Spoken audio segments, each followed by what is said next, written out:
Okay, everybody. It is 10 o'clock, so we're going to get started. Unmute you on the Teams meeting. Oh, you are? Okay. They'll be able to hear? Yeah. You're going to unmute? He's unmuted. Okay. All right, everyone. Hi, my name is Trish Long. I am a GIS specialist with the U.S. Department of Agriculture.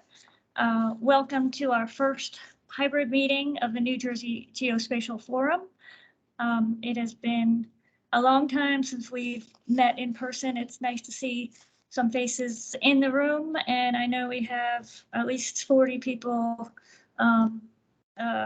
joining online. So welcome to you guys virtually as well. This is our first time doing this, so there may be some bumps along the way, but hopefully it'll be a success. And we're going to start off. First, I just want to tell people that if you're on the Teams virtual meeting, that you need to, if you have a question or announcement, put it in the chat. And we have Matt Duffy here in person, and he's going to pick those announcements up for us. And he'll announce them to the in-person audience. All right. So what else do I have to announce here? I think as far as business for the forum, I see people are still coming in and checking in. Oh, yeah, make sure you sign in. If you're here and you didn't sign in, please do so. That's important for voting. And Maya is going to talk a little bit about that later.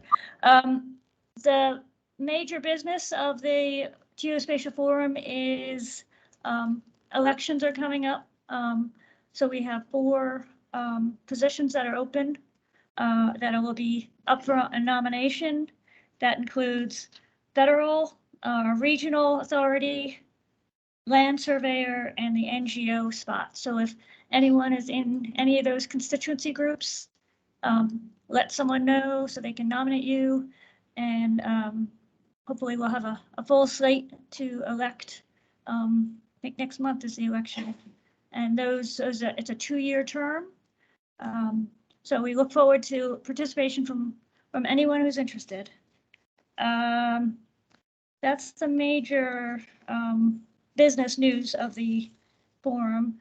I think I'm gonna well, Maya, when you're ready, if you want to talk about the kind of housekeeping stuff that we need to stay on top of in order to make sure that we have a valid election and nomination process, and also all to do with the website. And so you're welcome.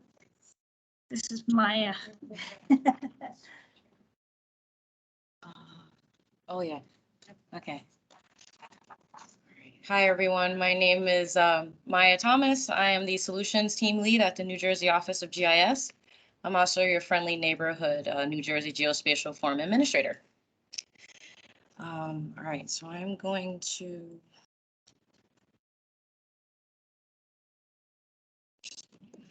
just a little bit of housekeeping here.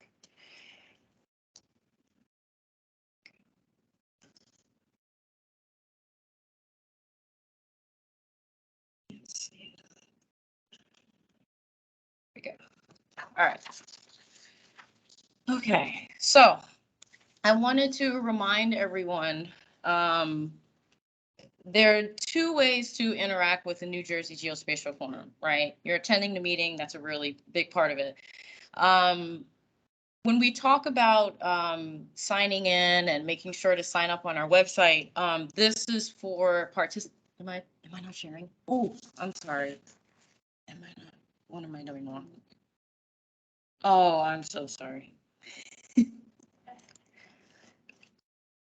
When which one is this one? Yeah. Sorry about that for virtual attendees. Okay, awesome. Thank you.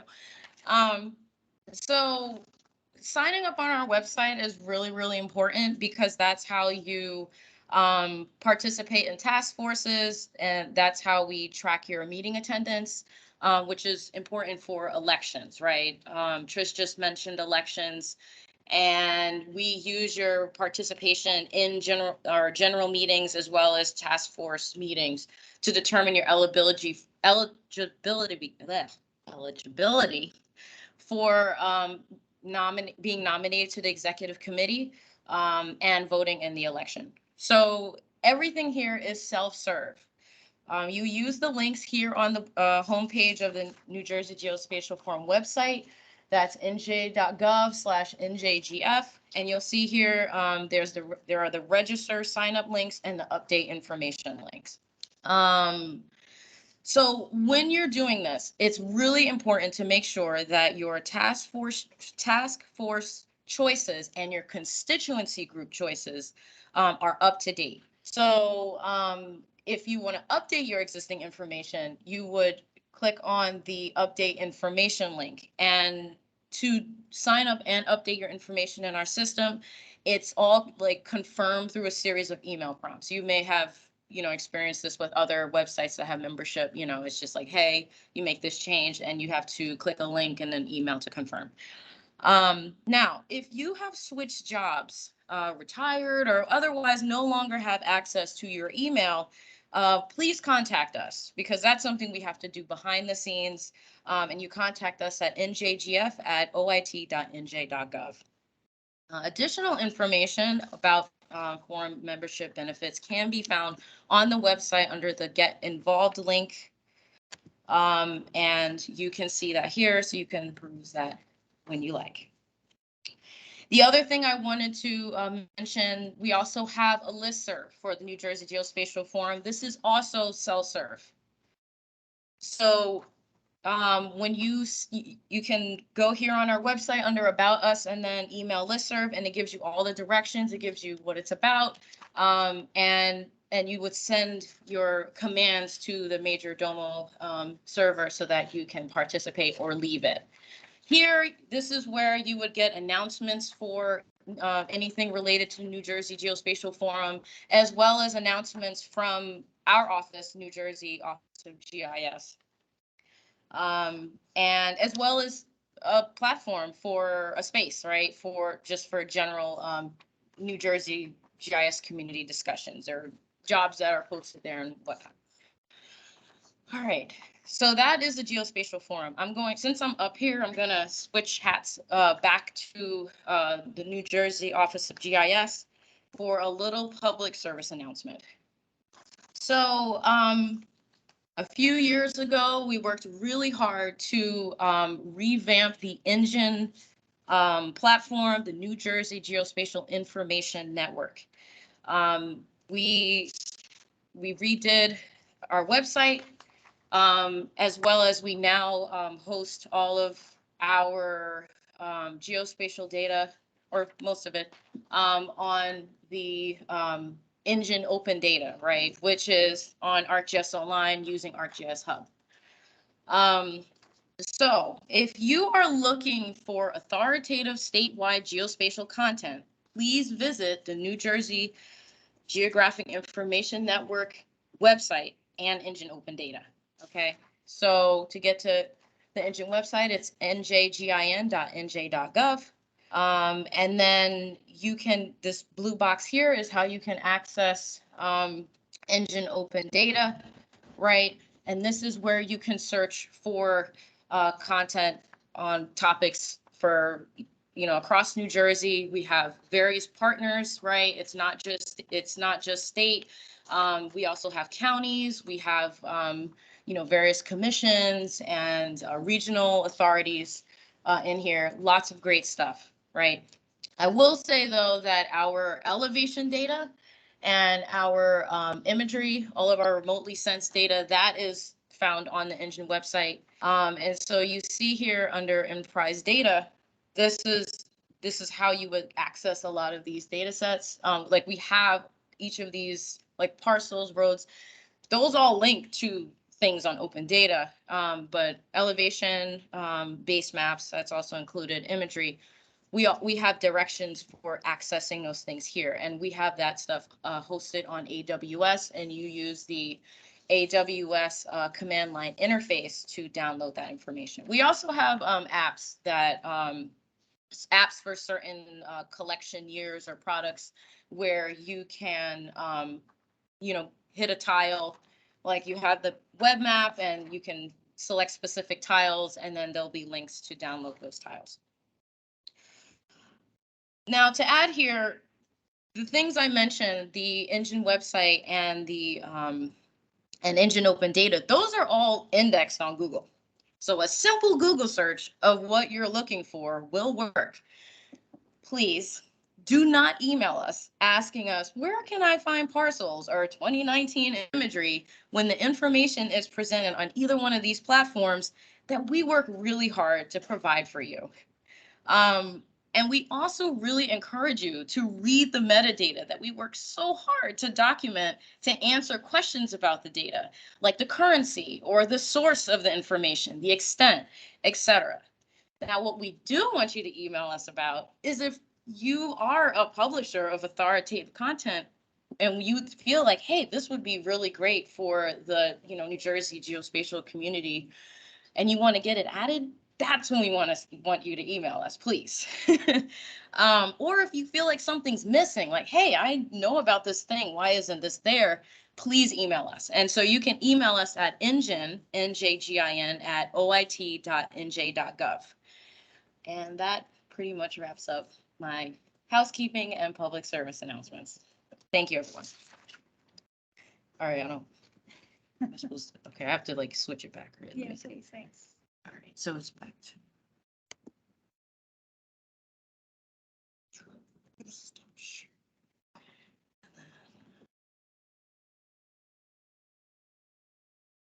Oh, wait. So I have to start this and then, sorry.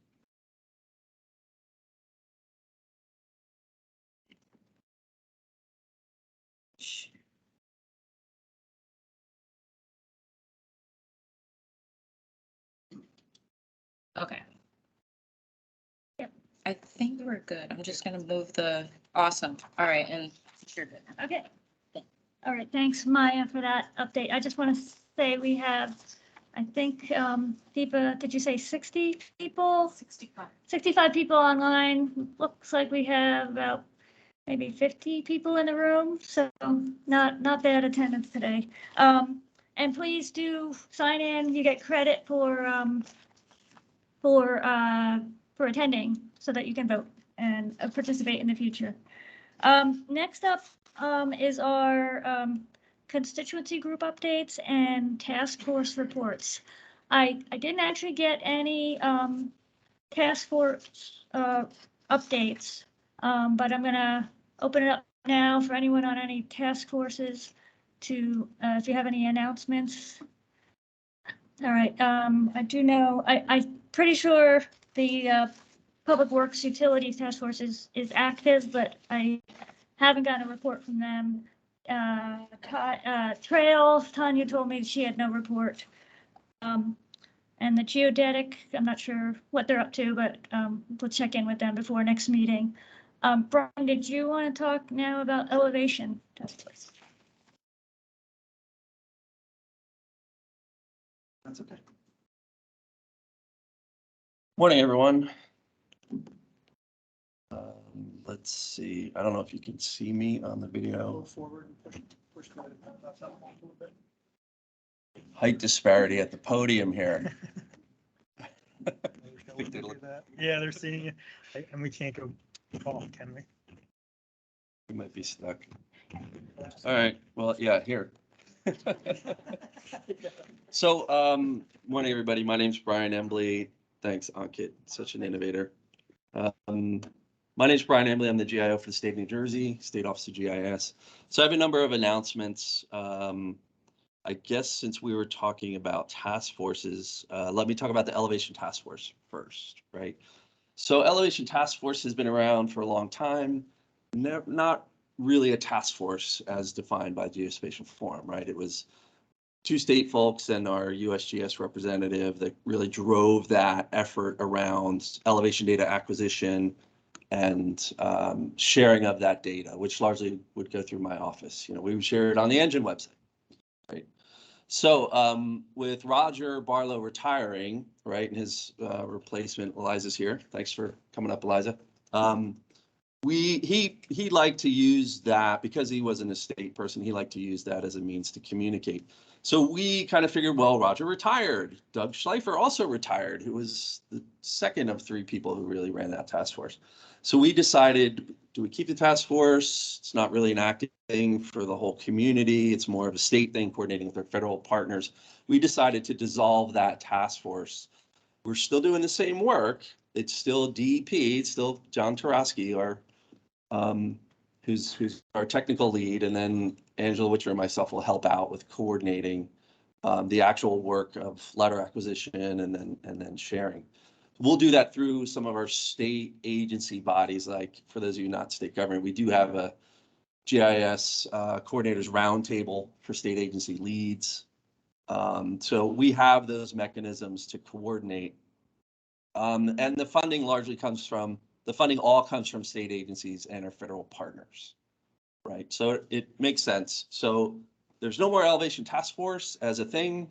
Never really was one. It was just a few folks. Those few folks are, that work is still happening. So with that, there's a lot happening with elevation. So I have a great update for you from John Tarosky at DEP and also from Eliza at USGS. So let me go into that now. All right, so we have a LiDAR collection going on right now, right? You might recall, we call it the Northeast Counties project. This is 6 counties around New York City where we're doing quality level 1 acquisition of LiDAR. Right, so 6 counties: Monmouth, Middlesex, Hudson, Essex, Union, and Bergen. So quality level 1, this is 8 points per square meter. It's really good. Plus or minus 10 centimeters vertical. This is exponentially better than any of the LiDAR point clouds that we have so far, right? So far we have the whole state at QL2. This is QL1, so exponentially higher resolution. So back in the spring, data was collected for this area. Deliverables will be LAS files, right? The point clouds. So if you've used any of the point cloud data for existing stuff on Engine, there'll be more, you know, that's the raw data. We'll have 1 foot DEM for that area. Everything will be tiled by the customary orthoimagery grid, right, that you're used to, that we've been using for many years. It's like 9,200 grid cells. So data will be organized that way. We also paid extra to get independent QA/QC and building footprints for any building over 400 square feet. So that should kind of that'll probably, you know, small things like small garages and sheds probably won't be included. So that's something new at that resolution that we haven't had before. So looking forward to that. Right, so this was captured back in April. There was some problem with some of the data acquisition for a small area. Some of the data was captured and then got corrupted. So they have to fly that section again this winter, waiting for the leaves to drop. They're going to do it this winter. Pilot area was reviewed by USGS and is now over DEP. Last I heard, looks okay. And we're expecting final delivery sometime late spring. And so what that would mean is the data products would be delivered to the state. We would make them available on the Engine website. We would update our DEM map service there for you, make all the last tiles downloadable. Right, so looking forward to that, some high resolution data that we haven't had before. So funding for that, I just want to acknowledge our partners, right? This stuff's expensive, right? So funding, DEP, OIT, that's my office, NJ Transit, Board of Public Utilities, Human Services, Department of State, of course, USGS, huge chunk of funding from them, and FEMA. Right, so all those folks have contributed money to make this data product and make it available to everyone, right? We have a question from the chat. Sure. Were these last files before classified or just ground and unclassified? They are classified. They are classified. So that's what's going on with that, right? So it's happening maybe late spring, we'll get that data. So stay tuned. We'll keep providing updates as that goes. And then also we're looking towards our next collection. We're hoping for next spring to do the area around Philly. So this would be Mercer, Burlington, Camden, and Gloucester counties, right? Sometimes we call this the DVRPC region, but it's those 4 counties around Philly. Similar technical specs around the elevation data. And the initial cost estimates are like $650K just for the point cloud and the base data. Things like, and then it goes up from there, right? If we want building footprints or contours or independent QA/QC, the price goes up from there. So we are just starting to organize that now. DEP's leading that for the state. If you would like to contribute funding to that, we need funding. We got to come up with this money somewhere. So please reach out to me, or if you know John Tarosky or Angela Witcher over at DEP, you can reach out to them as well. But we are actively looking for funders there. Right. So the data is freely available for folks to use, but it does have to get paid for. So if you have money or even a little bit, just give a holler. We're happy to have it. Okay, so that's all I have on elevation. I do have some other updates from my office. Okay, so I'll just roll into that. So State Office of GIS, right? We have a few other updates. So I'm going to attempt to share screen here. Let's see how poorly I can do this. We do have a grant going on for NextGen 911, right? So some of you might be aware that New Jersey is rolling out a new 911 system. It's called NextGen 911, and there's a GIS component in it that's pretty important. So GIS plays a role that when you pick up the phone to dial 911, it figures out which call center to send your call to based on road and address data from a GIS, right? So pretty important. It wasn't, the current 911 system does it through some legacy data tables. Not as accurate as actually using spatial data for this purpose. So let's see. Let me see if I can share a window here, and we'll take a look at that. Let's try this. So you probably see it here, but we don't see it up there, Deepa. Yes. I need to stop this. Yeah, stop sharing. Stop presenting. Okay, then share windows. No.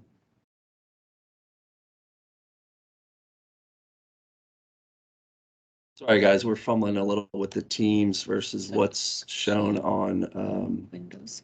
the screen versus what's Yeah, that one. on Teams. Okay. So hopefully there's a map in New Jersey that you're seeing, right? So the State Office of Emergency Telecommunication Services is leading the NextGen 911 rollout. Our office is helping coordinate the GIS data for these counties. There's quite a bit of work to do to take road and address data as we know it in the GIS and prep it so it can be ingested into the new NextGen 911 system. A lot of data work. We've been doing some of that in-house, and we've learned it's too much. We've had to go outside and get contractors to help us with that. So the first county that was done is Somerset County on the map, kind of in the middle of that green color means that one's done. Currently, we're working on Hudson County and Bergen County. Those are in the works.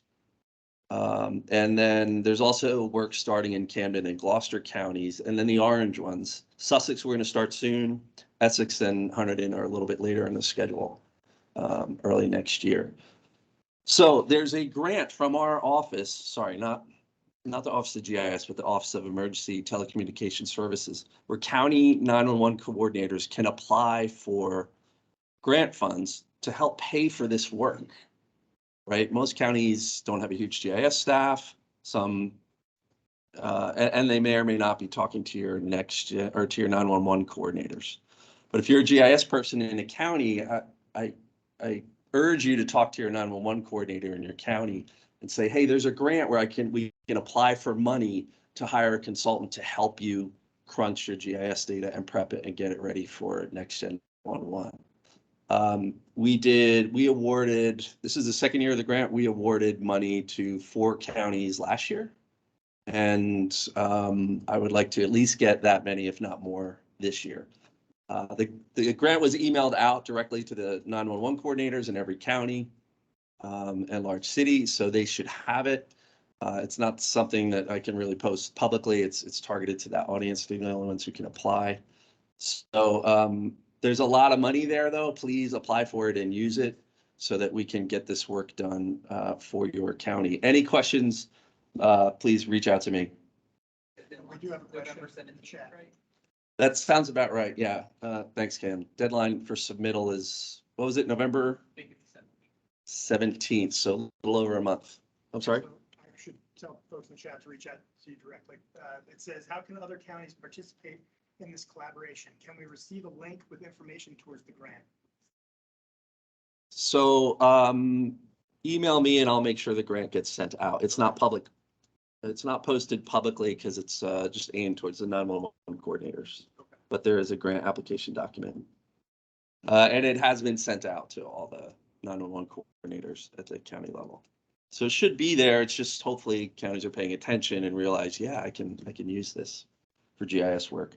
So I encourage you to take advantage of that. We are supporting that effort. If you have other questions, offline, please reach out to me. I'd be happy to help you. Okay, let's see, a couple other updates just from our office. I wanted to talk about, so as you might know, we release roads and address data roughly every month, right? And the reason we're able to do that every month, because we're working on it every month for the next gen 911 project. So as we're getting that data prepped for 911, we then take a cut of it every month and release it for you all in the world to use. So there's some trickle down there, but I did want to mention, as we do these monthly updates, right, for a while, we've had a spreadsheet called the summary report where we list out how many changes, like change counts that have happened. But we've added a report by municipality here. Let's see if I can get it, an actual map. Right, so the purpose of this map is just to show you where the changes have occurred this month. Thinking is that the state's a big place. For those of you that might only be interested in a particular region or county or town, we don't update the whole state every month all the time. It varies depending on what's going on. And here's kind of your status map. So this month, this is where the changes have happened, right? As you can see, there's a lot of changes up in Bergen. We've been working on Bergen for next gen for many months now. Somerset as well, and then a sprinkling all around the state. So hopefully this is helpful to you or your constituents if they're trying to figure out, hey, is there new data that's new roads, new addresses that's relevant to me? Just please reference this this map. Let's see, a couple more. So we are going to update our parcel composite data set, right? So we've been doing that roughly 2 or 3 times a year. We're trying to, we release it as soon as we have updates. So we have some updates. We're looking to maybe release it by the end of next month. And that would have this year's Mod 4 or assessor database attached to it. Right, so we get the Mod 4 once a year. Department of Taxation aggregates it for the state and we get a cut of it once a year. Some of you at the local level get it more frequently than that. So look forward to that. Maybe late November, we'll see. And then the last one is in December, we have some updates to the municipal and county boundaries that we've been sitting on, and we're going to release after the election. Believe it or not, that's every month. That's one of the most heavily used data sets from our office, boundaries. So I think that's all the updates that I have. All right, thank you. Let me just try to stop sharing here. I'm not sure if this question is for you or not, Brian, but we have a question coming in about Daniel's Law on owner's info about Mod 4. I can try the Daniels Law. What's the question? any update, which as far as I know, the update is we were sent out from the world of taxation, we were sent out a memo from taxation saying that we may obscure the names. Just all what came down. So we're allowed to do that if that's in fact easier for the publishers like yourself to do so. I don't know if that answers your question. Who's that? So for next gen, so can I take this? Does anyone know the status of Daniels Law and its effect on access to parcel or info? Yeah, that's Go to right. your assessor. That's the in short. Go to your assessor. That's what you want. True, but so I think they're alluding to the statewide parcel data set. So speaking to both mics, okay. We need to. All right, can you hear me now? So Daniels Law is in effect, right? Can't publish names and home addresses of law enforcement officials. It's been a law for a little bit now. We do not publish that information anymore in any of our data products, and we never will. It's in the DCA has an office to manage this information and have people who wish to have their info redacted. That office is just swamped with redaction requests. And then the Department of Taxation manages the assessor data, right? So they have decided, last I talked to them, not to publish owner names as well. They were trying to keep up with the rate of redactions, right? Hey, take my name out. Hey, take my info out. Hey, take my info out. And they just couldn't do it. It was overwhelming. They just couldn't do it. So they decided, like our office did a couple of years ago, to just not publish owner names. If you want that from taxation, you can do an OPA request and get that through that usual process. So we will not be publishing owner name as part of the parcels out of the Office of GIS again. Right? It's not something that's going to get changed or that's going to get fixed. It's not going to happen because we're not allowed to publish that info. And remember, it's not our info. It comes out of taxation. We're an end user like you. We just packaged it up with the parcel data and made it available as a value add. So unfortunately, we can't get it. You might find other websites that are publishing owner names. They might get sued. I'm not touching that. But you can reach out to taxation. You can reach out to your local tax board. You could reach out to your municipal assessor and, go through public data request channels if you need to. Thank you. Was there another part of that, Matt? I don't believe so. I think there was a little bit of banter going back and forth, just like by now the names are all redacted. Where do we get the names? And then since then, I think we've answered it. But please, if anyone who hears me or can, Okay. if there's any more questions, send them through the chat. I think Okay. Great, thank you. All right, thank you, Brian. I don't think we have any other constituency group reports. I guess for the federal government, I'll just say we're glad to still be working. We don't know what's going to happen in November, but we'll see. Fingers crossed about that. Any other constituency group reports from anyone? Okay. All right, that means we can get to the presentation part of the meeting. We have 3 presenters today. We're going to go in a little bit different order from what's on the agenda. We'll start with Chris Kahn and Dr. James Murphy, and I'll let you guys go ahead and. Okay, great.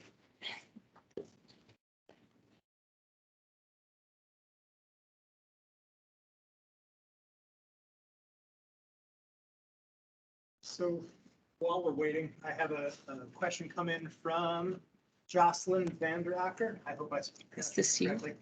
Yeah.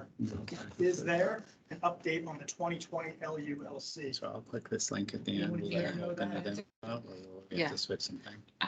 It will actually, it's already open here.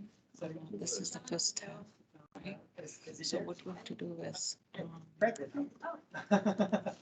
let's go. Yes. Where is? No, it would be helpful, but you don't have to. I can certainly shout it There you across the go. room so that all the world can hear it. Stop sharing. Yeah, then hit share. So the right? question I would refer you to Tom. Windows, right? So is there an This update on the Windows, then you 2020? can switch. Oh, sorry. You can keep doing what you're doing. Yeah. We do have statewide final in from our vendor about a month now.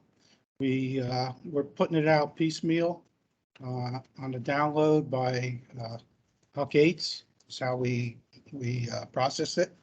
The last two Huck Eights have not been posted yet for download because we thought we'd have the final statewide out. That is now being reviewed by our internal 7th floor, I guess you call it. So we're preparing, reports and items of, interest to, to the upper executive staff to give us the green light to let it out. So I'm personally doing a lot of editing right now on the water bodies. All the land use components were updated. We dropped the impervious surface from this current version because we're working with other sources, NOAA and other ways to give a more accurate impervious surface. We're not sure how we're going to handle the 2015 component of that. So John and I have been going back and forth on what we're going to do with that as far as making it a 2015 IS and 2020 IS estimate. All the water bodies and all the GNI or NHD, the GIS names and the Bureau of Geographic Names system, all that data on the water bodies we pulled out of the this current one and just dissolved all the water back on the land use codes. So I'm personally now editing all the NHD components of the water bodies. There's a lot of cuts where names were made at the mouths of rivers and those will move. So we are still doing a lot of processing in-house. We're on our second draft final. I think we're going to have a draft final out as soon as we're given the green light. And then we're going to see what's going to go on with the NHD.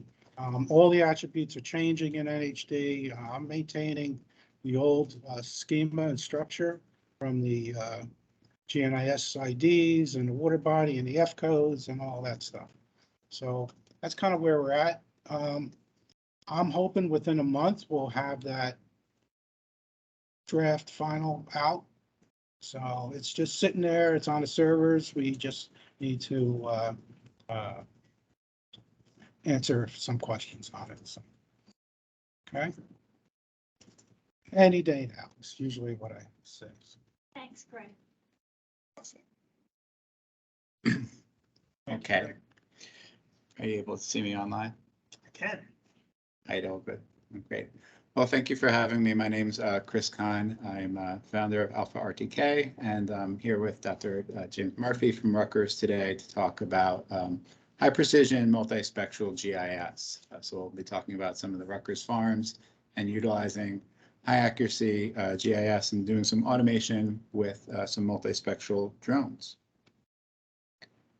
Start off a little bit briefly about me. I love to fly, so put that picture in there, and I have a lot of geospatial experience, a couple decades since my entire professional experience since I graduated actually from Rutgers, and I have a master's in GIS from Penn State and my GISP.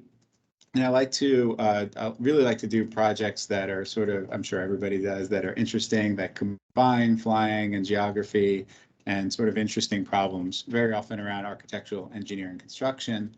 But in this case, it's precision agriculture. And my company is both a geospatial consulting firm. I tend to focus again on interesting or hard or, both. And then, if someone's gonna give me a lot of money, I'll do that too. But generally speaking, it's sort of fun problems that are really niche-y. I also have a service I'm really proud of that started last year, which provides high accuracy GNSS corrections to the entire region. So those dark green areas you see there are sub-inch coverage. So if you do GIS data collection with RTK, this service is less than a third the price of any alternative. So I think it's a great value. It does provide corrections for all constellations. So that's all I'll do with the pitch about me. And then I'm going to hand it off to Dr. Murphy to talk a little bit about Rutgers and why we wanted to do this project. All right, thanks, Chris. I'll be honest, I am not a geospatial expert. And that's where Chris and I have linked up. So I'll give you a little bit of background of how we got together and what we're trying to achieve here. We've been doing turfgrass research at Rutgers since 1923. I was hired in 1991. That was the same year that a center was formed. And what we really are focused on, from my perspective, is evaluating germplasm to try to improve grasses for their use in the landscape, and then also how to manage those grasses. And obviously with the thought of that being environmentally conscious and trying to enhance the environment, etc. So I'm a grass soil nerd. I'm not a geospatial expert. So do I push the mouse, the arrow keys? Just as an example, very quick example of the kind of research we're doing listed there on the right. One of our big programs, as I just mentioned, is turfgrass breeding. We have a large breeding program that goes through tens of thousands of plots every year, and probably a very similar number of individual plants are evaluated. And so we're looking at plots of land with grass growing on them, trying to evaluate them as small as 3 by 5 foot, but they can be larger, sometimes much larger. And that's where looking at this information from a geospatial perspective with some degree of automation and robotic nature is something that we're very interested in streamlining how that all works and functions, because our job would be a lot more efficient if we can automate some of this. So the way Chris and I got linked up, he mentioned the network that he was developing. He happened to be working at a couple of our farms, Hort Farm in the New Brunswick area, and the Adelphia Farm just outside of Freehold. The one in New Brunswick is about 20 acres. The one in Adelphia is about 200 acres of land. And when Chris was building out his network, we ran across each other with that. And I said, hey, Chris, we need some help with just basic infrastructure mapping. We have at the Hort Farm, we have a large in-ground irrigation system with probably close to 400 sprinklers, and we had no as-built of that. And I said, hey, could you help us figure out how to do that and get it uploaded to a cloud site so we have access to it? And then in the process of that, the conversations continued to, hey, do you know anything about precision agriculture and collecting high precision data with remote sensors, whether it be RGB, multispectral, hyperspectral? And Chris said, yes, he's got some expertise in that. What we wanted to do at Rutgers is to automate some of our data collection using things like drones with these different cameras and sensing systems, and starting to collect that data. None of us in the program have any kind of GIS background or geospatial expertise, and hence we're looking to bring that into the program, and hence the relationship with Chris. So our challenge is to try to gradually, but hopefully quickly, move away from strictly just sort of paper-based Excel spreadsheet data collection and get it to the point where it's becoming more ombre. Well, we're still going to have to take visual evaluations of our plots and scores and things like that, but trying to figure out how to build a system with a workflow that allows us to automate this data collection is what Chris brings to our program in terms of expertise. So Chris, I'll turn that back over to you then. Top light still working? Yeah. Like Battery. Is it back? It's back. Great. Great. Thanks, Jim. So I'll pick up where Jim left off with the challenges. lots of plots. So I think if you multiplied the first field that we worked on, which had 792 plots, times about 25 plots on that port farm, which is only 20 acres, and then 5 times that size if we brought it to Adelphia. I've worked with multispectral. I do lots of drone processing. I can't even count how many photogrammetry projects I've done. I knew it could be difficult for the uninitiated. Dr. Murphy explained that there's some ad hoc work going on with GIS with a couple of researchers, but no real kind of systematic way of dealing with GIS data. No knowledge of ArcGIS Pro, ArcGIS Online, things like that. But Rutgers has access to all of this. They have every license in the world that Esri has. So, I took through those conversations, I said, okay, well, let's start with the easy. Let's look at some of the, the big low hanging fruit. And I think I lost my mic again. Oh, all right. That's not going to come back. So I'll try to project. So let's look at the low hanging fruit. So some of those solutions were, okay, walking through the field with a notebook or a phone. Dr. Murphy does it with a phone. So an Excel sheet on his phone. A lot of keystroke punching errors that can happen there. We can get rid of that and bring that into ArcGIS field maps. And then from the multispectral side, from the drone side, let's do this on a regular basis and figure out how can we get the data out of the drone imagery. And awesome, thank you. Get the data out of the drone, and it went away again. Yeah. I think the battery's down. I think the battery is dying. I'm going to get somebody to help us. No worries.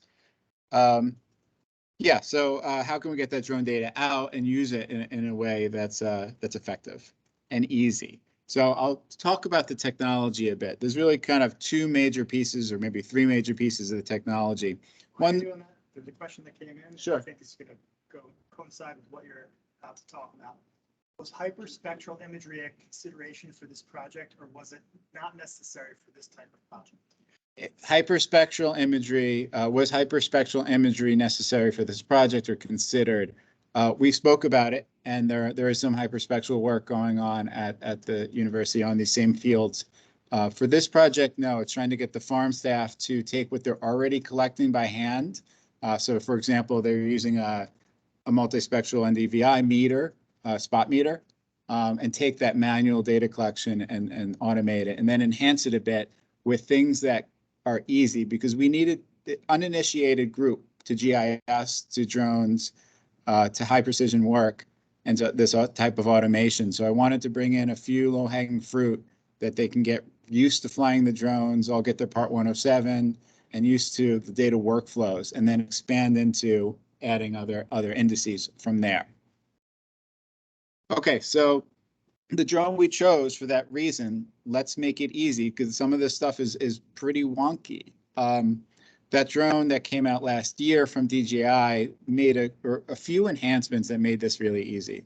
So one, you can see on the lenses, they have multispectral and RGB taken at the same time. So that's the photos are registered. That takes a lot of work out of alignment of the photos. And then, well, I should say it's inexpensive. It's not a $10,000 drone. It's more like $5,000. Comes RTK enabled. And then it's really easy to fly. So it's super simple to plan your flight missions and basically click the button and it goes and does its thing. Chris, we're going to have a second battery coming, but in the meantime, if you could just speak up a little bit. Even more. Yes, all right. Even more. Sorry. Shout it out. Yeah. All right. So the projecting's making me lose my train of thought a little bit. Sorry. No worries. I'll do my best. Okay. So the software. So when you fly the drone, obviously it collects all of these photos. And then, I'm a long time user of Pix4D Mapper. There's Agisoft and a whole number of platforms you could use, all really wonky and complicated. However, Pix4D came out with a product just for farmers called Pix4D Fields, and that made a lot of things really easy. So you take the output, the drone photos, you throw them through Pix4D Fields, and some things right out of the box, that commercial out of the box stuff, is NDVI, NDRE, any of the indexes coming from that drone multispectral camera. And then if you want custom indexes, as long as they'll work with the bands being captured by that drone, you could do that too. And it's also super easy. For example, we use Green Leaf Index, which is a index run on the RGB imagery, actually. So it's basically telling you how green is the image. So the data that comes out, you saw on the previous slide, you have a whole bunch of index data, but we only need a little bit. We need the data that's in these plots, these little 3x5 plots. And so that field 2 there at Hort is 792 plots. When we fly these weekly, we actually ended up flying them about every 10 to 12 days. And I have to get all that information out of the TIFF file and into the plots. And all they want is what is the mean score for NDVI, NDRE, and GLI of these 3 plots. And then for that week, what was the Z-score? So Z-score, right, is valued, don't see if I mess up the math, value minus mean divided by standard deviations. Pretty straightforward stuff to do in GIS once you extract by a mask and get all that data into the plots. Now, not straightforward stuff to explain to staff that hasn't used GIS before. Even if I model it, which I did, it's still not very straightforward. So I tried using an ArcGIS task, and I'm like, okay, no one's ever going to want to follow this. Tried building a model, so it's still kind of complicated. But I did manage to get some of the model simplified a bit. So I got it down to, click run, which is pretty good, right? Choose your index. So choose your NDVI or your NDRE. Choose the field you want to work with. Click run, and it'll extract the mean value and the Z-score for the index. And then just repeat that again for whatever index and field you're working with. So this data is really fun for a geographer like me. And I can't pass up an opportunity to work with multivariate symbology. And so we're collecting 3 indexes, right? And then you can symbolize this in a variety of ways. So I symbolized in this example, I'm showing you 4 symbology sets. So I'll just kind of walk through that really quickly. On the left, you're going to have, on the left, you're going to have NDVI. On the right, you have NDRE. And what this map, and probably used a bad example here because they're all sort of this dark brown color, which means they have equal dominance of the 2 indexes. That does change in weeks, and I'll show you an animation later. And then the green arrows up and down, that variable is showing that color green. And I find this really interesting. NDRE and NDVI, they have different sensitivities, so that's why we're using both. And you'll see some of that in the data as we go through like drought weeks. But green is just the color, right? It's sort of used, if you don't have multispectral, you can use it as a stand-in, but it's not a great stand-in because it's measuring pure green. And pure green actually looks a lot like those green icons they use. It doesn't look like healthy grass. It looks like slightly dying grass. So I found that really interesting because Dr. Murphy and his researchers often are looking for things like color fastness and a specific color. And so they're using their expertise as they walk the field to do a rating of 0 through 10. All of their data that they're observing is sort of a 0 through 10 or 1 through 10 rating. And that's really kind of like just made for doing GIS analysis and automating. And so we wanted to bring some objectivity into that. And so this was just sort of a demonstration that, hey, using the same conditions, so sunny day, same time of day, same flight height, and some little tricks to correct for the rate. It's not a radiometric reading in RGB, but some little tricks we can do to make sure we're getting a pretty standard color. We can actually start to use Pantones. So we can say, well, what color exactly are you looking for? And how closely is this plot aligning to that actual color? And then obviously the NDRE and NDVI indexes, they're measuring health. I show an example of this up here where you can see 2 very healthy slides. See if I can move the mouse. That little box is these 2 plots. The pop-up up there is showing the information about what plot it is, what treatment's being used, the genetic variation, and then how the indexes worked. But then visually, you can see the 0.5 centimeter pixel resolution ortho imagery, and the same for the NDVI. And you can see the various patterns. But if you look at the green arrow up and the red arrow down, that means that LGI, or excuse me, GLI index is going in opposite directions for two relatively healthy patches of grass. And that's a color difference, right? It's not anything to do with the health, really.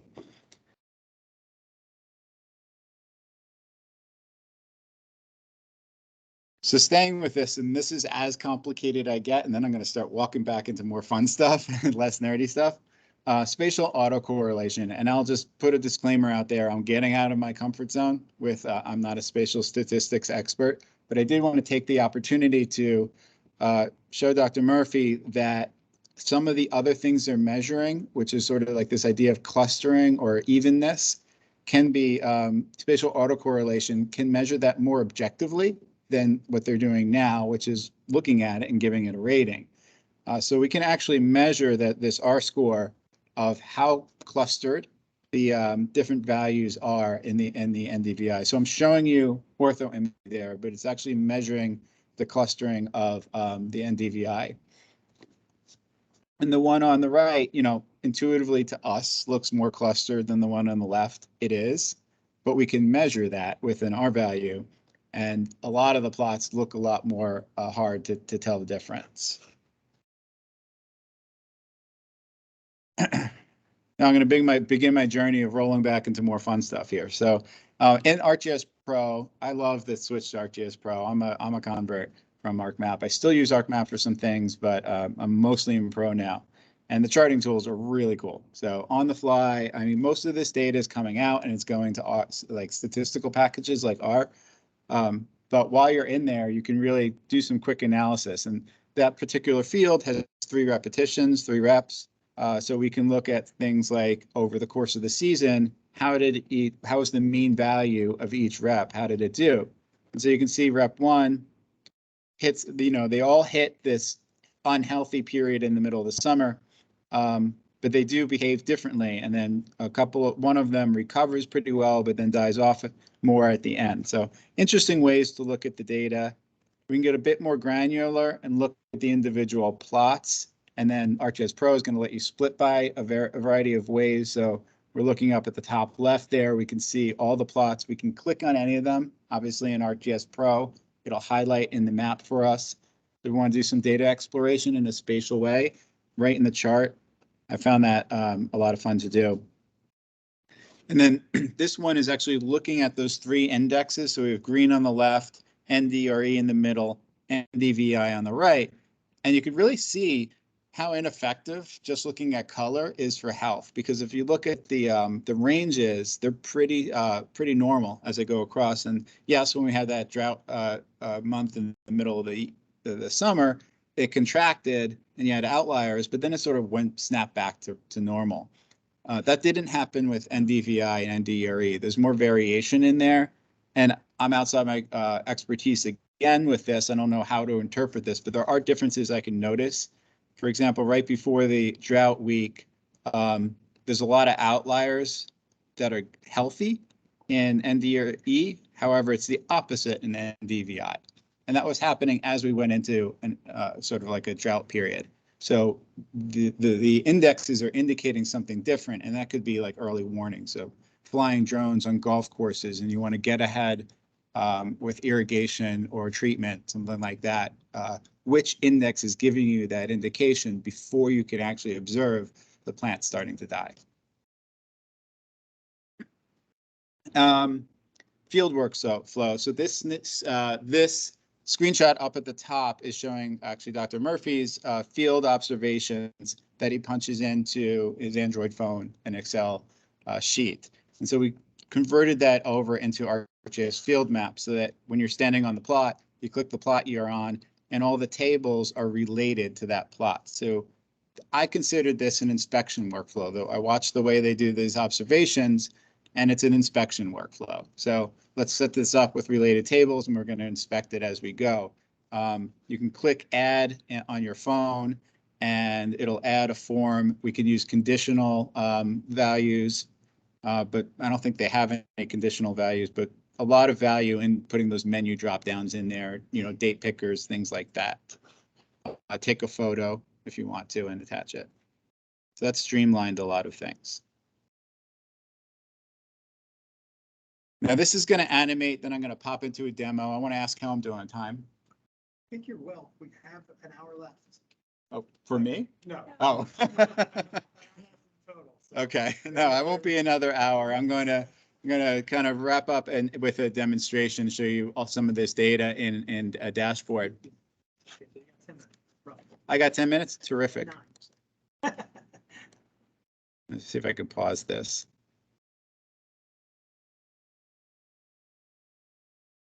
Yeah, so I promised to show you that multispectral, multivariate map changing, and there you can see it on that one, where the NDVI starts getting dominant in certain weeks. I don't know what it means, but it means something. So we'll figure that out in future studies. Yep. So just kind of summarizing, and then I'm going to jump into a dashboard that shows some fun stuff.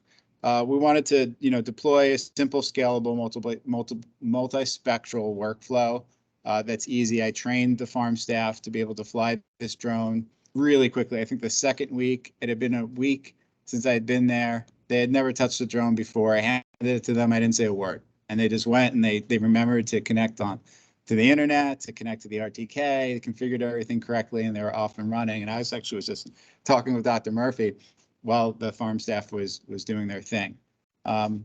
Hooking up the data workflow is a little bit harder. There are some things for them to do, but we're training them on using ArcGIS Pro and basically taking those photos, dropping them in to field maps, Pixel fields. Everything's got field in it, and then running that analysis at the desktop. That's sort of like the next step. Let me jump into the demo, and then I'll hopefully leave myself a minute or two for questions. Oh, I did it. Did I do it right? Am I sharing? I think so, yeah. I mean, Awesome. you want us to see what you have up on the screen there, right? I do. Yes. No, not that though. How do I share that? That's not showing the correct thing. I want to share this. Oh, I see. Sorry. Just give me a second. Yeah. Thank you. Mouse from here. Mouse.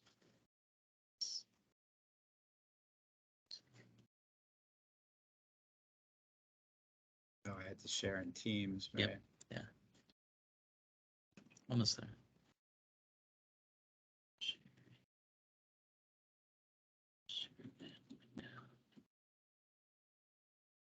Which windows? No, that's PowerPoint. It's the internet, the browser. This one. I think so. Okay. Yeah, it's got the red. It's got the red border around it, so you're sharing too. So. Not up yet. Here yet. Oh, yeah. You can put that up there too. So this one's empty. Just stop sharing the.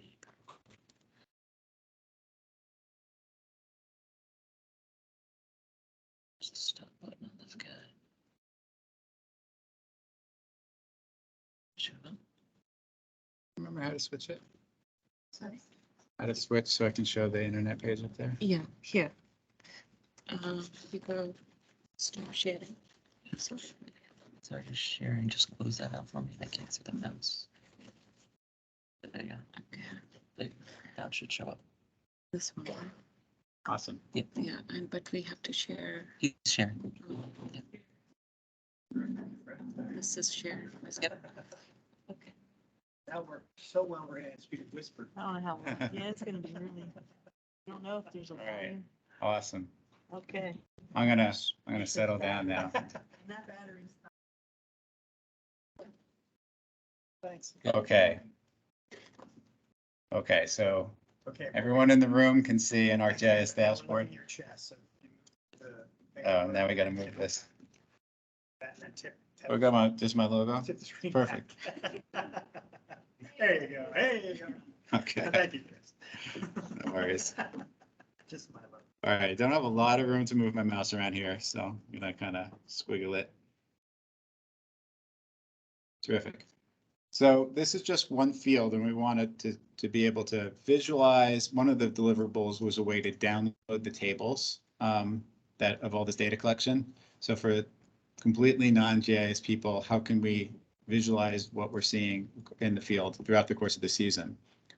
So I'm putting the charts front and center, and I should explain a little bit about field 2. So there's a trafficked and an untrafficked row. All the little diamonds are trafficked. So when grass gets walked on, that's traffic. They have a machine that simulates traffic.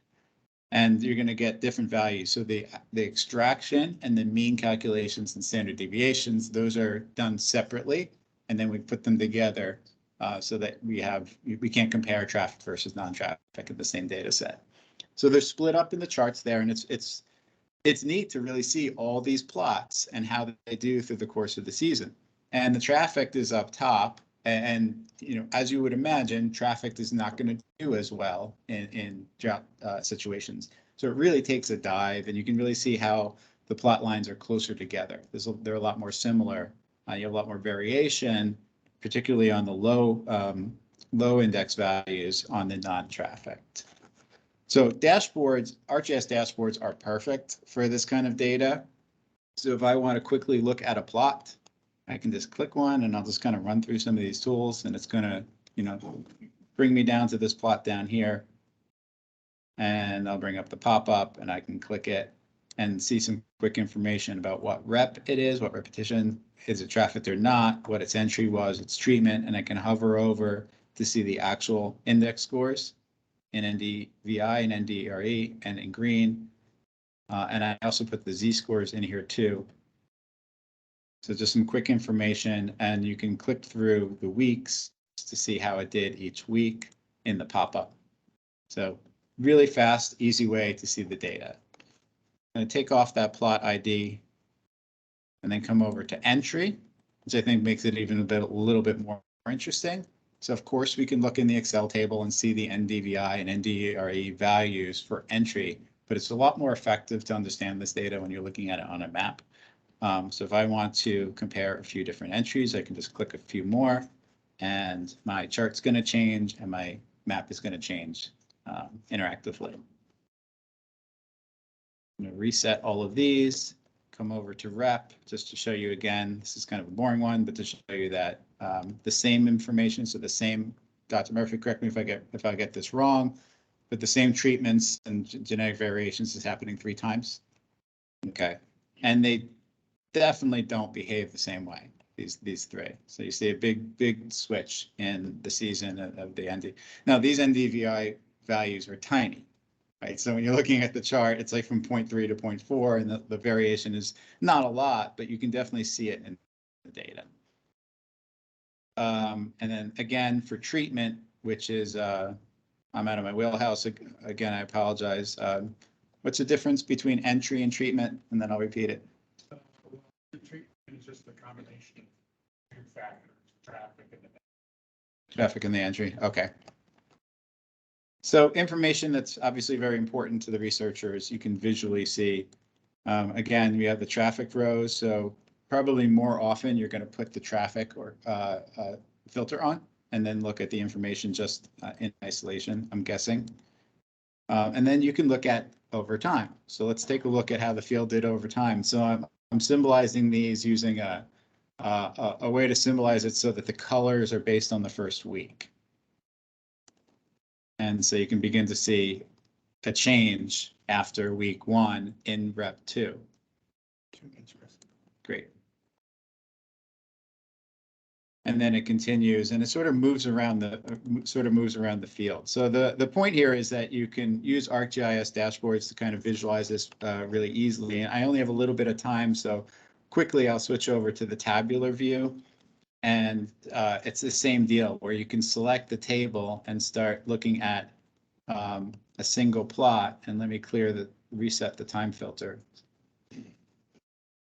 And so as I let me reset all my filters, apologize for that. I'm going to select a plot here, and as I click through, and they're filtered week 1, 2, 3, 4, so I'm just going down the weeks to get one plot view of all the weeks. So the graph is going to interactively change. I can click the download button, it'll download everything as a CSV for me that could be brought into another package like Excel. So making the data super accessible to people who know nothing about GIS. Obviously, a little bit of training, a little bit of hand holding to learn how to use the filters, but all the data that they're looking for is going to be right here and available to download. So I think I am out of time, so I will pause. If I have a minute or two for questions, I'll take them, but otherwise feel free to reach out to me with my contact information. Questions from the chat? Does anybody have any questions here? I love the dancing of the data. That's great. That's always, you know, and to do that in a dashboard is nice because then everybody can see. Absolutely. It's a lot of fun to build it. More work to be done. Thank you.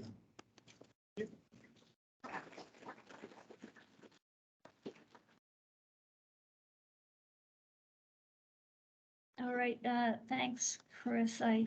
Our next speaker is Supriya Katti from NOAA. She's gonna talk about New Jersey or land cover products from NOAA. So we'll get her set up.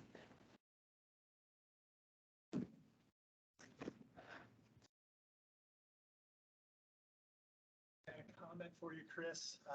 Alec says it would be really interesting to see this compared with the evapotranspiration values. I'm sorry, I should have gotten your attention first. Comment came through and said it would be really interesting to see this compared with evapotranspiration values. Yeah, I agree. And I did download, so there's a weather station at Rutgers. When is yours? No, I'm gonna. Yeah, there's a weather station in Rutgers, so I do have all the weather data. It just didn't show the graphs side by side. And that has evapotranspiration on it. That's out of my wheelhouse. I'm gonna let the experts deal with that, but I will display it for them. Okay. And I said the weather station in Rutgers will be added soon. yeah, those are much more concise. So that's, you know, you gotta come in to get the full effect, otherwise you just get the little.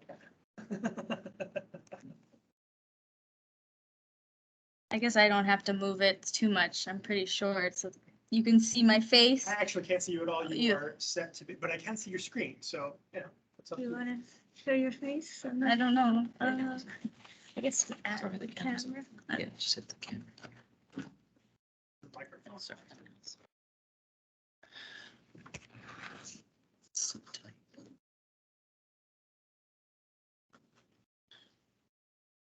There it is.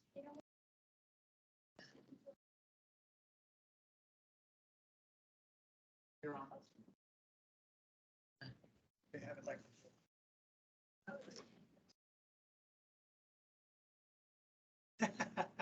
Smile, yes, you're great. All right, good. Yeah, I'm much shorter, so I think I am right at level with the camera.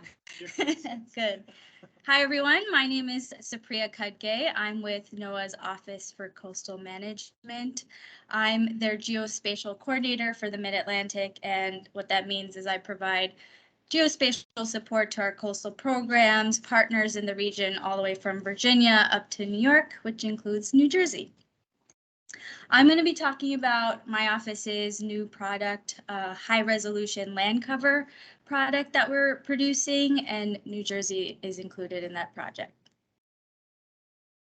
Before I get into the details of the data and the product, I just want to give some context into what my office does. We are the nation's lead and guiding light on coastal management activities. We take a partnership approach to this. So we work with our National Coastal Zone Management Program. Those are usually at the state level. Here in New Jersey, that's through the DEP.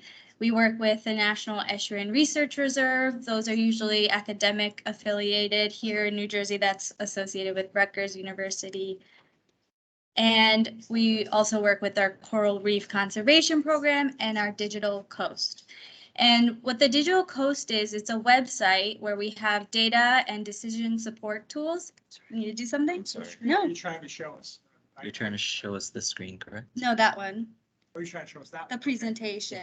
So what's shared on Teams is not for, Okay. it's showing One the second. resolution land cover mapping, NOAA's coastal. Sorry. That's okay. Thank you. This one, right? There you go. Yep, That's it. good. Yes. Now we're Okay. sharing and we can hear you and we can see you. All right, good. Yeah, so on the Digital Coast, I'll just repeat it again. We have data, decision support tools to help with coastal management. So if you're a coastal manager in a state or local government, these tools are meant to be for you and to help you with planning and management purposes. On that site, we also have things like a sea level rise viewer, if you've ever used that. We have the data that goes into that viewer available to download. And we also have our high resolution data and our land cover atlas viewer. Talking about data, I'm going to talk a little bit about the background of the Coastal Change Analysis program, and then I'll get into more information on the high resolution stuff that we're producing. So in the past, we've produced 30-meter resolution land cover data. This was based off the Landsat imagery. This was provided at 5-year intervals, and it's based pretty much on the NLCD, so the National Land Cover Database. So if you've ever worked with that, it's very similar. We work with a host of federal partners to make sure that's streamlined. And it's just a coastal flavor of that data set. So we have more wetland types that are parsed out for land cover, and it's really meant for those coastal management purposes. We plan on producing the 2021 version of that data and putting that out later this year. So we hope to continue that 30-meter resolution product into this year. But going forward, we're hoping to start giving out that high resolution imagery or land cover.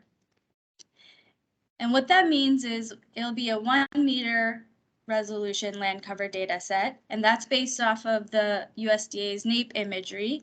For New Jersey, that's going to be based off the 2019 flyover, but for most of the country, it'll be based off of 2020 and 2021 imagery. And we haven't been able to produce such a fine resolution product before, just because we cover the entire nation's coastal area, and that kind of a project is very expensive and time consuming. So it has been kind of a barrier to do that at such a large scale. So we only really did it for areas that had a need or might not have had products in the past, like the Pacific Islands, the territories, or the Caribbean. But with technology advancements and funding opportunities, that's become more attainable. Our program, the Coastal Change Analysis Program, or CCAP, I'm probably going to interchange that acronym with it, the full name, but the CCAP project's lead has this saying, we try to aim for faster, cheaper, and better going into the future. If you ever seen this like 3-circle Venn diagram of fast, good, and cheap, if you have fast and good, it's not usually cheap. If you have good and cheap, it takes a long time. And if you have cheap and fast, it's probably not going to be that good. So we try to really aim for that middle part of that Venn diagram. It's not always attainable, but we do try to make improvements as the years go by. And like I said, with technology advancements like machine learning and funding opportunities, this has become more attainable. So through the bipartisan infrastructure law and the Great Lakes Restoration Initiative, we're able to pursue this type of a large-scale project with handing out very fine resolution data.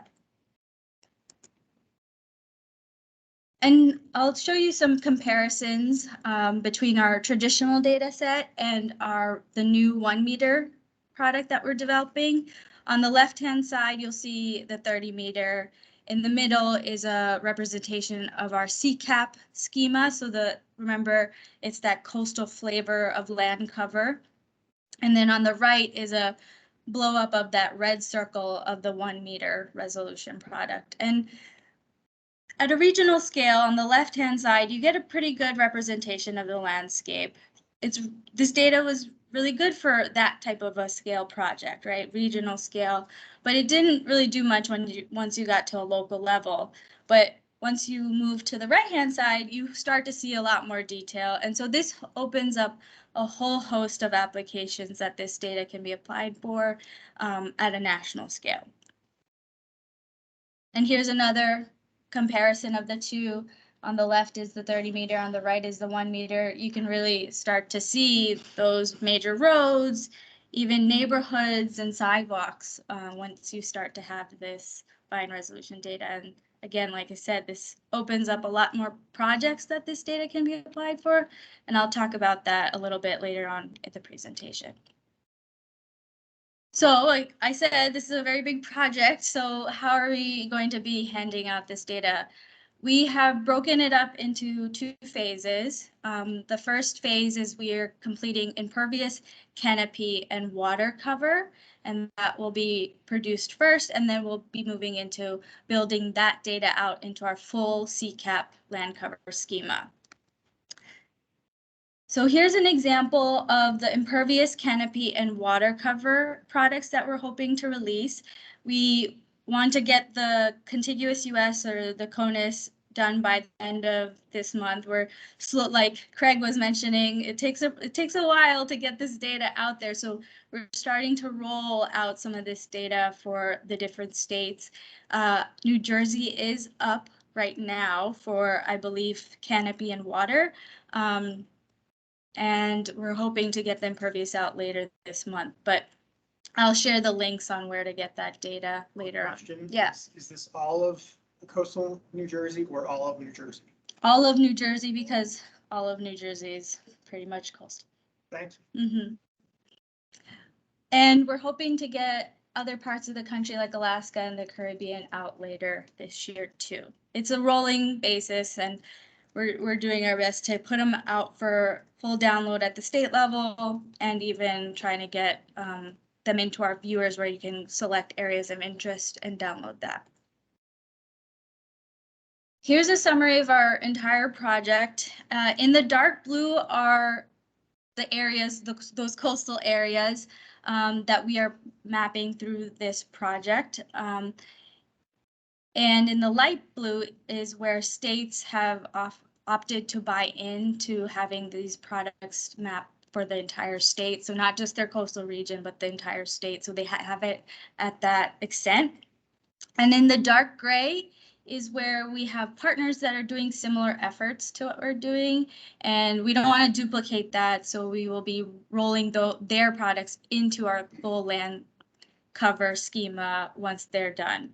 And actually, New Jersey was part of that gray color because you have such a robust land use, land cover product here through John, Craig, and Angela's team here at DEP. And so we were going to originally just roll in what they produced, but through talking with John and Craig and the team, because we're doing the impervious mapping, we had talked it out and thought that, no, this effort could be useful for both of us to complete. And we were working together to try to make sure that both are represented in the different data sets. You're all All right, so what is beyond that phase 1, those 3 land cover categories? When are we going to get into the full schema? So it's a tiered approach for that final 25 category schema.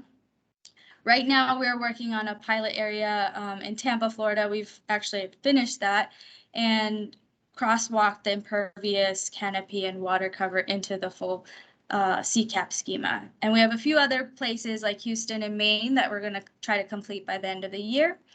Next year, we have a whole host of other places that we're trying to get done, more midterm goals, and then trying to get the entire project area complete by 2025. Again, here are those land cover categories that CCAP schema. And again, if you've ever worked with the National Land Cover Database data, this is very similar, but we pulled out more of those wetland types and coastal cover like palustrine, estuarine, aquatic bed type categories.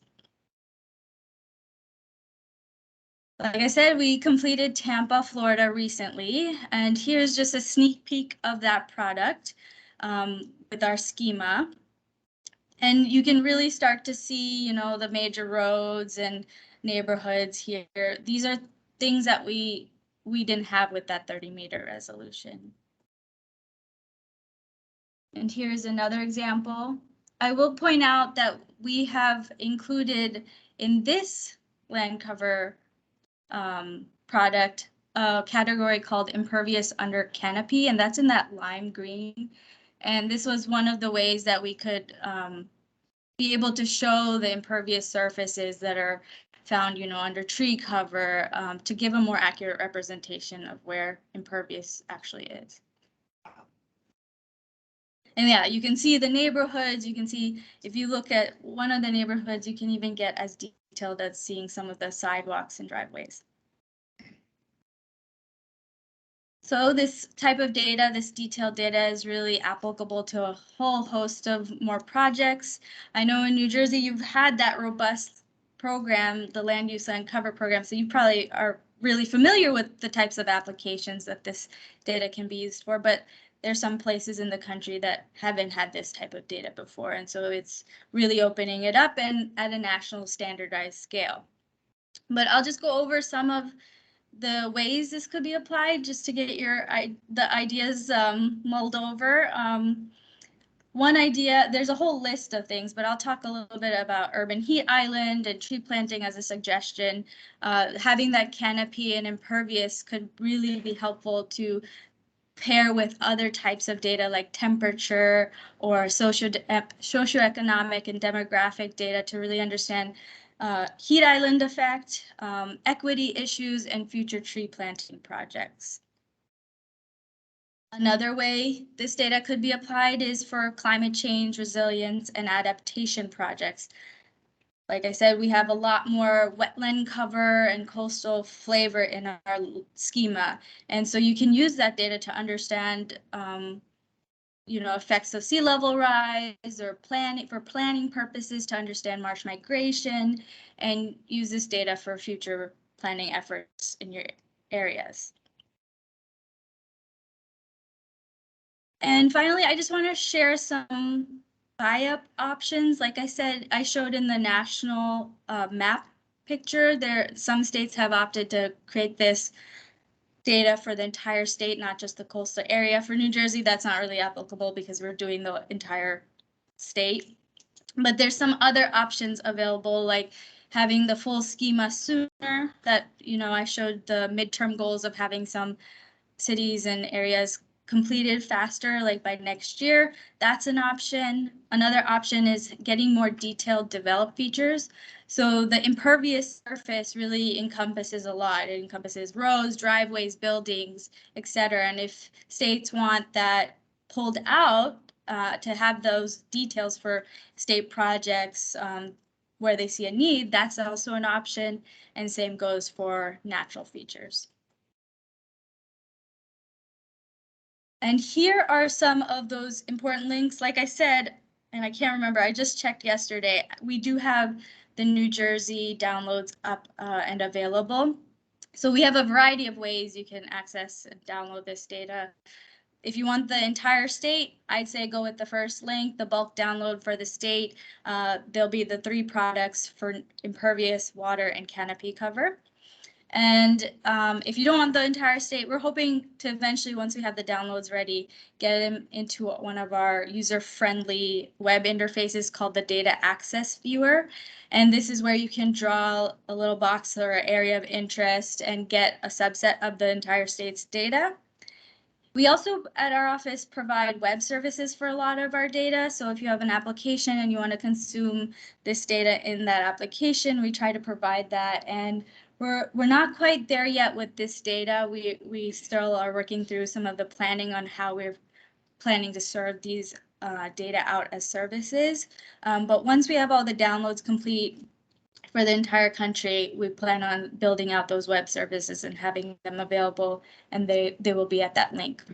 And we also have that land cover atlas. This is a really useful tool to understand land cover change, and it produces reports that are useful for understanding from what cover did this change happen, or understanding that historical trend. And once we have all the data completed in that full schema, we're planning on getting it incorporated into that atlas.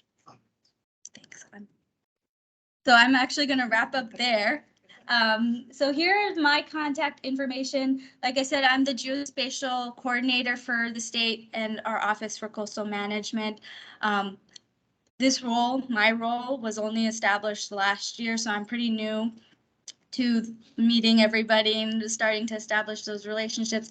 If you have any questions at all or want to get in contact with me, if you want to be kept in the loop on like when we're rolling out New Jersey's data, when we're moving to that full schema, where do I get all that?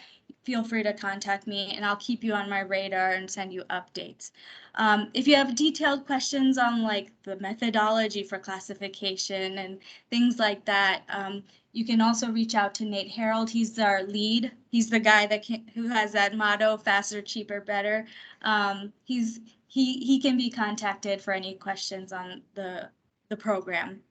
And if you want to check us out, you can Google Digital Coast and see all of our coastal management data and tools that we have available.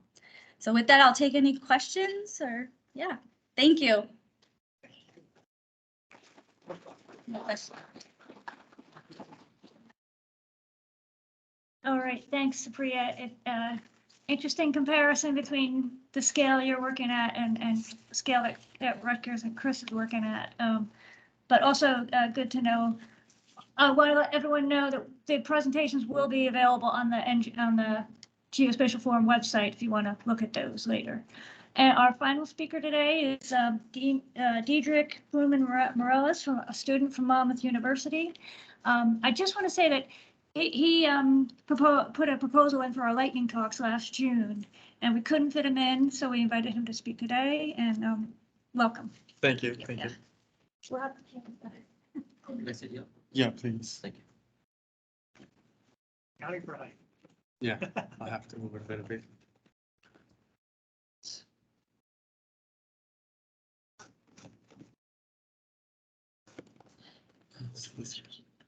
I will be reaching out to you because I want updates. Okay, yes, I will send. I'm very excited about that.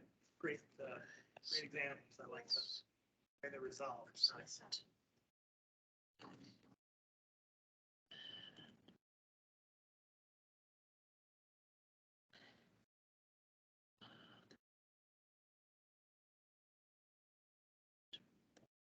Yeah, this doesn't seem like a lightning talk. It's like a in-depth kind of. We got you in a better stage. Thank you. Well, yes. Can you see I see me? you, yes. Okay. Yes. So good morning, everyone. Like Trish said, I'm a student at Monmouth University, and for the last 8 months, I've been working with Dr. Jason Adolph. He's a marine biology professor at Monmouth University, and we're analyzing the microbial community in coastal lakes of New Jersey. Coastal lakes are super important because they host a really wide variety of biodiversity. A bunch of animals have part of their life cycles be in the coastal lake. So this is Deal Lake, by the way, in Monmouth County. I'll show a map of where this is located in a second. And besides biodiversity, it's also used by humans a lot. Like, as you can see, people live all around the lake. They use the lake a lot. So it's very important for both animals and humans. But in reality, that's not really the case. If you ever go to coastal lakes, a lot of times you see this kind of like green lakes and this biofilm on top of it. These are called harmful algal blooms, or HABs. That's how I'll be referring to them in the future. And contrary to what the name might suggest, they're not caused by algae. They're actually bacteria. They're a type of bacteria called phytocyan. Yeah, well, they have phytocyanin and they create these kinds of biofilm that kind of mess up the entire ecosystem. Animals can't interact with the water very much. Humans are not supposed to go in the water.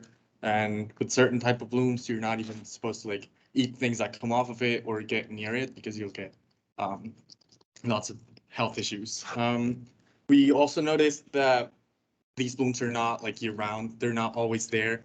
And for the last 4 years, we've been taking water quality parameters as well as measuring the phytocyanin and fluorescence. And we noticed that there's a sort of a fluctuation that happens during the summers. The colors represent the temperature. So red is the hottest, blue is the coldest, and usually around the hottest months of the year, we get higher blooms. That yellow line is kind of like the threshold, which above that is considered a harmful algal bloom by the DEP, and below that it's not. But we also noticed that that's not really the whole point, like the whole story, because there's fluctuations. Not every year is the same. And even between the two lakes, it's not the same. Top one is Deal Lake, bottom one is Sunset, a different lake. So we started wondering, how does microbial composition relate to that? How does it vary through time and space?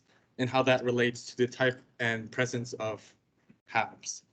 And why care? Well, like I said, this is a very important ecosystem for animals and humans, and it's important to understand HABs to be able to manage them and be able to utilize this space much more efficiently and better than we're currently doing. To be able to do this, we can't really just look at bacteria. It's not like fish that you can just grab them and see what it is. So instead, we're using this technology called environmental DNA or eDNA, where basically all organisms release particles of DNA into the water. And then we can take samples of that water, and through sequencing, we can identify which organism it came from. So we did exactly that, and part of the process is the data collection. Then we filter and extract the DNA from the water, send it to a lab that does 16S next-gen Illumina sequencing.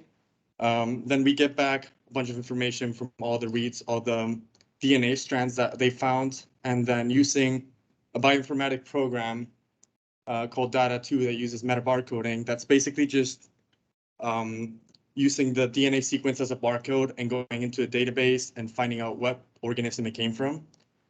We have a list of all the taxons that we found. And then through NMDS ordination, k-means clustering, and then at the end, we view these in geographical space and time to be able to compare it and answer our research question. So first of all, a little bit to locate where we were working. That's a kind of a bigger map of New Jersey. And then that's Deal Lake on the top. The middle one is Sunset, and all the way at the bottom, that black dot is Fletcher. We took one sample there because there was a big unexpected bloom in late August. So we wanted to kind of see what that looked like. But most of the research is based in Deal and Sunset. So it started out with field sampling. Like I said, for the past 4 years, we've been collecting water quality parameters. That's me, and I work with a couple other students. We take all the parameters, and during those trips, we also started taking the eDNA samples to be able to filter, and then took them back to the lab, filtered them, then put them into those little tubes. Can't really see it in my hand. And then that tube is sent to a lab that's going to do the sequencing. And when the filters are sequenced, we get back the raw data. That's millions and millions of reads, and each of them is just a DNA strand. So we go through the bioinformatic program of metabarcoding, and then we identify which taxa it came from, and we end up with a really, really large data set. It's still too large to be. Oh, that should be a video. Each of these rows is an individual taxon or like a species to the most specific classification that we could get. And each of the vertical ones is a sample. So like the different places that we took it from. And as you can see, it's just way too much information. We can't really understand this. It was like impossible to see. It took a really long time to just look at it, and we couldn't analyze it at all. So we were faced with our first issue, which was how to analyze this data. And that's where we get to this part of the pipeline. We got a little bit more into the coding side of things. And we decided that NMDS ordination was the best way to go about it. And we can group similar stations together in a two-dimensional variable space. So this is kind of what it looked like. NMDS is non-parametric multidimensional scaling. It's a little bit complicated to see, but basically the way it works is the two axes are kind of non-parametric, so they don't really have a scale. It's kind of made up. But the stations that are closer together are more similar in composition than the ones that are further away from each other. And the code corresponds to the station in the lake that was taken, and then the second part is the date. So we had all this information, and now we could very clearly see, or a little bit easier, see the composition of the bacteria in those lakes. But that only answered part of the question, because we also wanted to see how that correlates to space and time.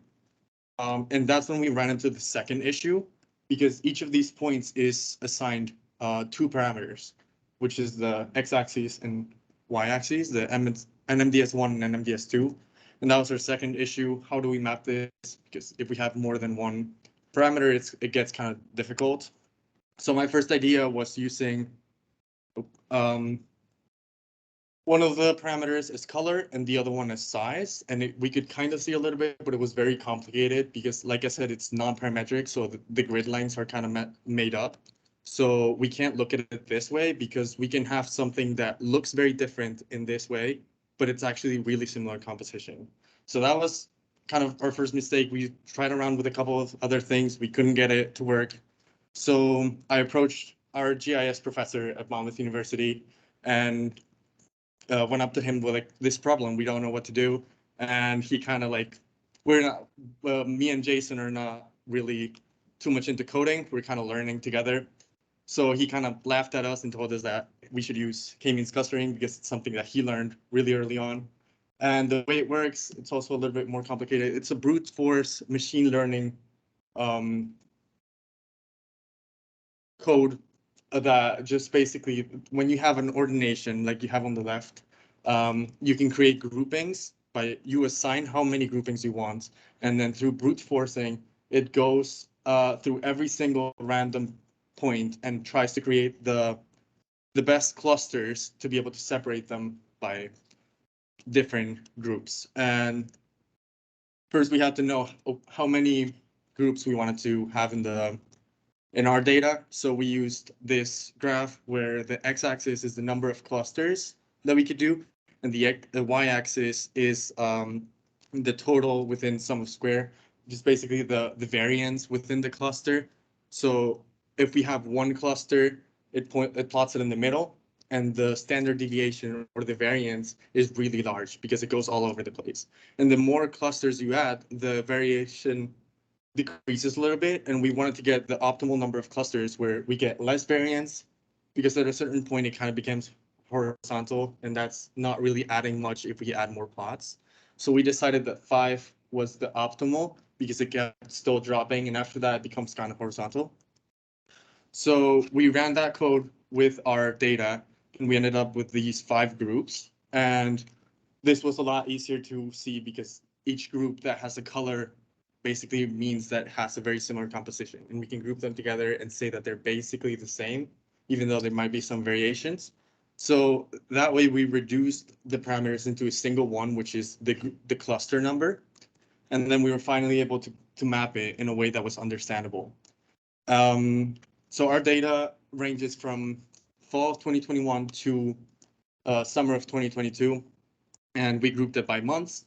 The first one, October, we see that most of the Deal Lake has really similar composition because it's just all interconnected, and the water flow kind of keeps all the water in a very similar composition. The station that's further away from Deal but still connected has slightly different composition, and the other lake, Sunset, has also a different composition. And then in November, the following month, we had pretty similar composition. The only one that really changed was the top one of Deal Lake. But the main part of Deal has the same composition because of that interaction, and there's not much activity in the fall.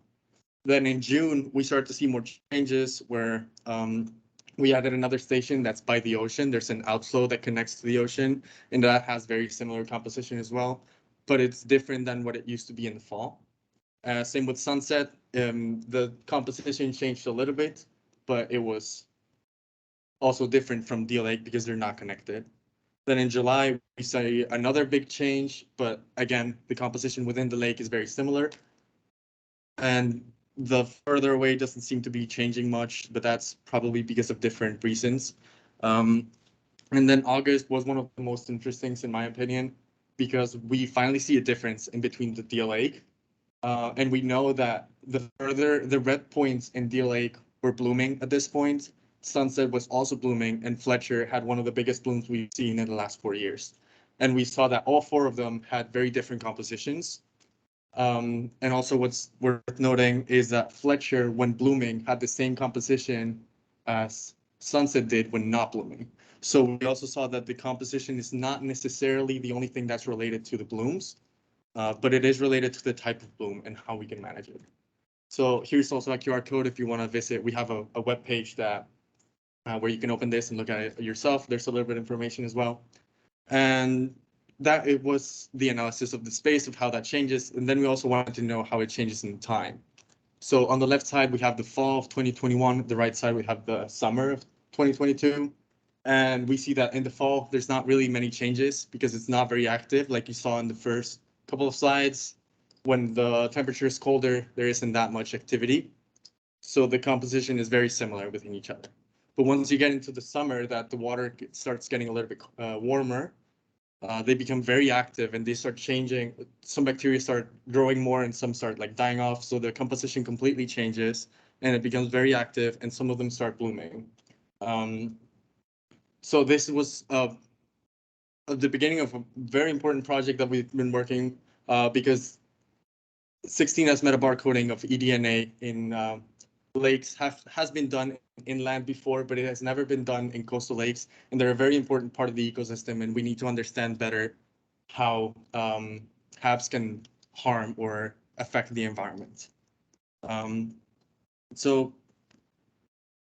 Basically, we know that coastal lakes have historically always have problems, and we've never really understood why that happens, how that happens, or how to manage it. So it's very important to start understanding that. And we use tools like eDNA metabarcoding, machine learning, and geospatial tools to understand how community composition varies through time and space, which is an important step to be able to understand these microbial community compositions. And lastly, we still have future plans. This is obviously not the end of the project. We continuously surveyed more during the summer of 2023. We are sending either today or tomorrow 47 more samples through the summer of 2023 to be able to analyze those as well, see how the changes in composition compare to previous years, but also how they compare to like within the weeks, because we've been sampling weekly. We want to see how it changes throughout the summer from beginning to end. So that should hopefully lead to very interesting results. And lastly, the acknowledgements. I'd like to thank the NJDEP Coastal Lakes Project Grant, the PI Robert Newby, and the Jules Plangier Family Foundation that are funding this project. And just a little disclaimer that all data collected as part of the NJDEP Coastal Lakes projects are to be considered provisional until the final report is accepted. That's the end of my presentation. Unless there's any questions. Yes. Did you say how often you were actually sampling? Yeah, so from March until October, end of October, we sample weekly. And from November to beginning of March, we sample every 2 weeks. But all the eDNA stuff was done weekly, but we didn't use all the samples. But the dates are on the map. If you would see. Are the lakes, even if they're close to the ocean, they have like a connection to the fall? Are they freshwater or saltwater or brackish? Yeah, Sunset is very much freshwater. Deal has a little bit more like brackish. Fletcher, I'm not sure, but I'm pretty sure it's freshwater as well. We've got a lot of great presentation comments here from the chat window. Just so you know. No questions, but okay, they're cheering you on. Thank you. I appreciate it. All right. Thank you. All right. Well, thank you to our speakers. That was really nice to see some of the research going on from students and professors and others, and some federal government stuff going on all here in New Jersey. And hopefully you all got something out of this, and we will see you at future meetings and this hybrid. We got. Oh yeah, thank you for the technical team for making this all work. And I guess Brian's got one more thing to say here. Yeah, thanks, Trish. I just wanted to share one point from when I spoke earlier about that Next Gen 911 grant. I've got a few people inquiring about it. I did just get approval that we can put the grant info up on the Engine website. Didn't have that before, so we will do that. njgin.nj.gov. Maybe we'll have by the end of this week Okay, so just go to that website if you're interested. There'll be a posting there, maybe in the news section. Also email me, but just wanted to let you know. Thank you. All right, thanks again, everyone. Have a good next rest of the day, and we'll see you at our next meeting in December. All right.